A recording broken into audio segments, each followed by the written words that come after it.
Ngopi enggak, Mbak? Dalam? Ngopi mboten? Ya, Ngopi ya. ngopi.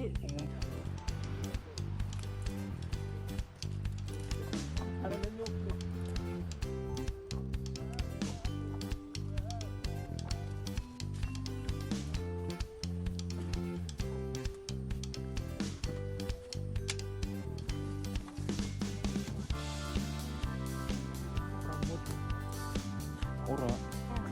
Lumayan, Mbak.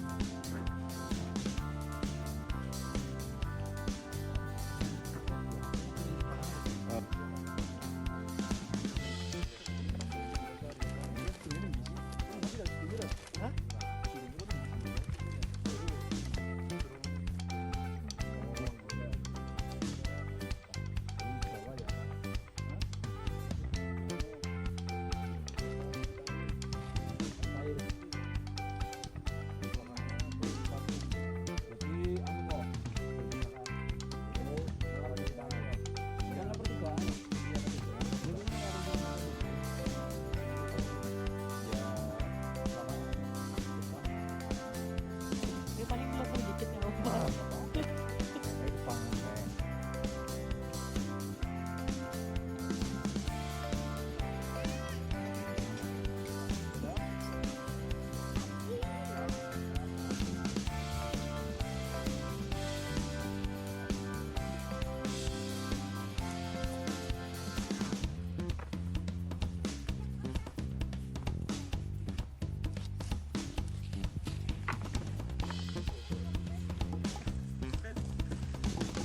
Gue yang ngerti malam mingguan. Iya. Mas Kabel.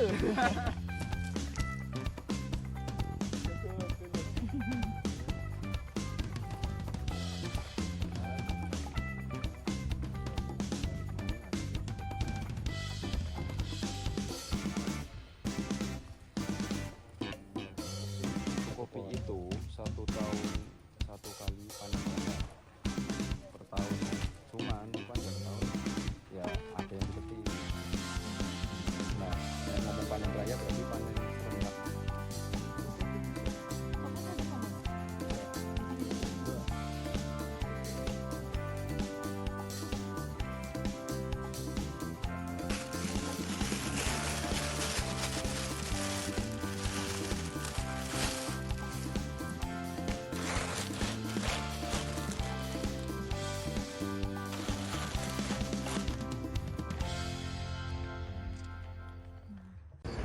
Kopi lokal sendiri gimana?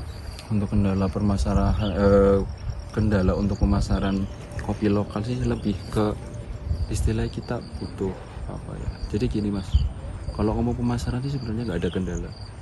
Kendalanya ada di tengah. Jadi kopi itu setelah dipanen sampai sebelum disangrai itu kan ada yang namanya proses. Nah, untuk proses itu ke istilah jalur tengah ya, yang menyiapkan kopinya biar siap dijual. Kalau kita jual cherry tentu harganya akan sangat kurang menguntungkan bagi para bapak-bapak petani. Tapi kalau untuk menjadi pengolah terus kemudian dijual biji mentah itu lumayan menguntungkan. Tapi dengan kaidah tertentu istilahnya kan kayak gitu. Nah, kendalanya ketika kita mengambil peran sebagai prosesor. Jadi kita membutuhkan support ya kalau kita ngomong bapak-bapak petani itu kan kalau petik bayar istilahnya kan seperti itu karena memang untuk pemenuhan kebutuhan dan lain sebagainya. Sedangkan kita waktu mengolah itu kan kita belum juga bisa jual.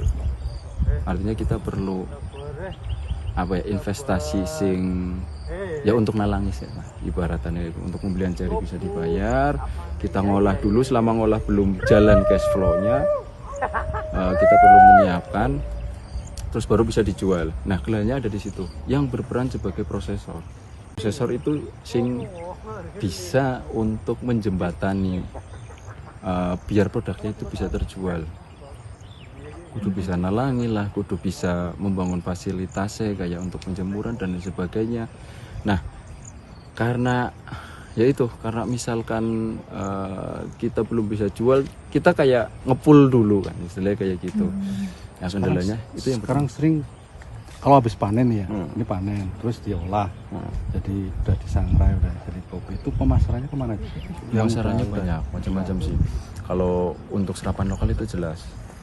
Nah, di luar lokal pun banyak, luar kota segala macam. Kita kirim-kirim ke Jakarta, kita kirim-kirim luar Jawa, kita kirim-kirim. Tapi karena memang jumlahnya terbatas, ya sementara paling Nusantara lah, istilahnya seperti itu. Cuman kan untuk ekspor itu sebenarnya sangat menjanjikan. Kalau kita lihat Tegal punya lahan untuk prospek ditanam kopi, itu kan sebenarnya masih luas yang bisa untuk jadikan opsi untuk tanaman kopi. Kalau kita ngomong memang tujuannya ke arah ekspornya. Cuman permasalahannya ada di para pelaku. Jadi sementara ini pelaku itu kan masih terkendala di jumlah SDM dan SDM. Artinya SDM itu kayak proses perawatan dan pengolahan dan fasilitas itu masih sangat terbatas. Nah, sedangkan untuk pelaku ya karena lingkupnya masih supply bibit dan lain sebagainya, itu nanti kendalanya di perawatan. Makanya sementara ini kita concern di yang sudah ada, kemudian dijadikan untuk sebagai salah satu opsi yang menjanjikan. Jadi biar yang lain itu tergerak. Para petani-petani yang memang masih masih menganggap kopi itu masih belum menjadi pilihan untuk menunjang mata pencaharian atau menunjang kehidupan mereka, kita konsen di orang-orang yang memang fokus di kopi. Nah, agar sudah tertata semuanya, nanti dengan sendirinya sih saya rasa kalau punya role model seperti itu, SDM akan meningkat karena orang juga melihat karena menjanjikan ya aku gelem misalnya kayak gitu. Berarti belum ekspor ya Mas ya? Belum ekspor, Baru tapi sangat menjanjikan Tapi, untuk ekspor ya, kalau saya sebenarnya ya, ngomong Mas. sih. Karena kebutuhan kopi jangankan di dunia, di Indonesia sangat menjanjikan. Apalagi di dunia. Permasalahan satu-satunya adalah menyiapkan. Jangan lupa follow, like, dan subscribe sosial media Tribun Pantura.